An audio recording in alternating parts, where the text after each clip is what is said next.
Sakto lang, wala si mama. Makakapag-relax ako. Bonak! Ay! Ma? Naglulolo ka! Kumakamot ka! Ang tagal mo kumamot! Mas na kita kanina, ano? Naglulolo ka? Hindi, ma. Inaayos ko yung sintas. Tapos ano?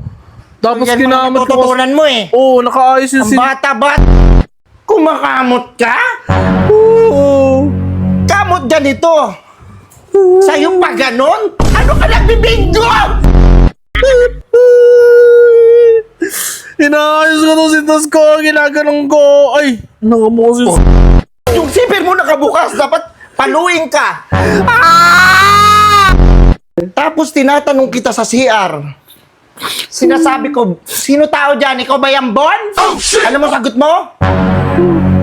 Oh, Ay. natay ka? Oo, ang hirap. Naririnig ko yung cellphone mo? Ang hirap-hirap umiri. Tapos saka, yung gripo pa, dahan-dahan pang binubuksan. Kunyari, tumutulo. Tapos ano ginagawa? Parang hindi ka marinig? Tapos yung mga brochure ng Avon, hinahanap ko. Nasa kwarto mo, dikit-dikit! Awa mo.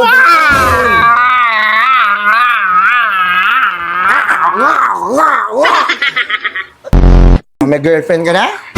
Wala. Nagpa-practice ka na? Para banatan mo siya? Pag ikaw nag-CR pa, pag tinanong kita doon, ano, sige, sabihin mo sa akin ha. Bon, ang tagal mo dyan sa CR, ano ba ginagawa mo? Naglulolo ka ba? Ano sagot mo? Hindi.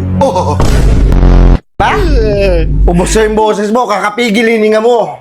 Hindi kasi nga natatay ako na masakit tiyan ko. Natati ka? Bakit ako nadula sa CR? Shampoo yun eh. Yung shampoo yun natapon eh. Saan mo ba nag-get?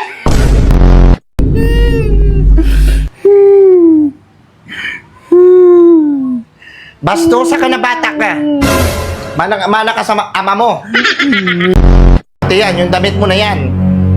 Nahihirapan ako maglaba. Tinitiklop ko pabaligtad. Dikit-dikit yung damit mo. Bakit dikit-dikit yung damit mo? Oo, tinanong mo yung nakaraan sa akin.